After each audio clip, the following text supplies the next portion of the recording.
আজকে কিছু বাস্তব কথা বলি, তো শুনে রাখো। কখনো কখনো বাইক শুধু একটা যানবাহন না, বাইকটা হয়ে যায় আমাদের পরিচয়, আড্ডার কারণ, আর কিছু সম্পর্কের অদৃশ্য পরীক্ষা। এলাকার এক বড় ভাই ছিল, বাইক নিয়ে বের হলেই আমাদের ডাক দিত, চলো একটু ঘুরে আসি।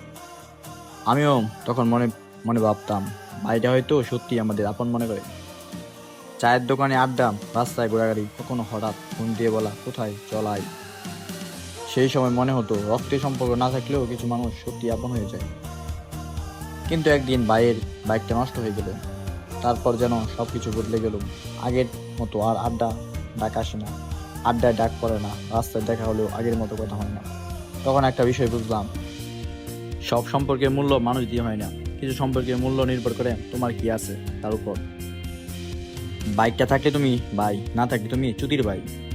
তবে জীবনে এমন মানুষও থাকে যারা তোমার বাইক দেখে নয়, তোমার পাশে থাকার জন্য তোমাকে আপন করে।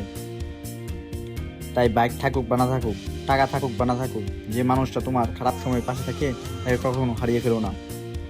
কারণ রাস্তার পাশে বহু মানুষ পাওয়া যায়, কিন্তু জীবনের রাস্তার পাশে হাঁটার মতো মানুষ খুব কমই পাওয়া যায়। আর একটা কথা মনে রেখো, বাইক তোমাকে অনেক মানুষের সঙ্গে পরিচয় করে দিতে পারে, কিন্তু তোমার ব্যবহারই ঠিক করে দেয় কে তোমার পাশে শেষ পর্যন্ত থাকবে।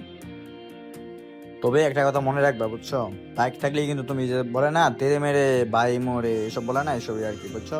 শুধু তাদের স্টোরি তুমি লাভ দিবা, হা দিবা, বলবা যে সময় ভালো এইসব কিছু, আর কিছু নাই, বুঝছো। তোমার ভাই বাদা তোমার বন্ধু বান্ধব নিয়ে দেখবা, তারা তোমার নেওয়া স্টোরি আছে, কিন্তু তোমাকে আর নেবেই না। কারণ কি, এক বাইকে তো তিনজন রাখা যায় না, বুঝো নাই। তো ভিডিওটা উপভোগ করো, দেখো কেমন লাগতেছে।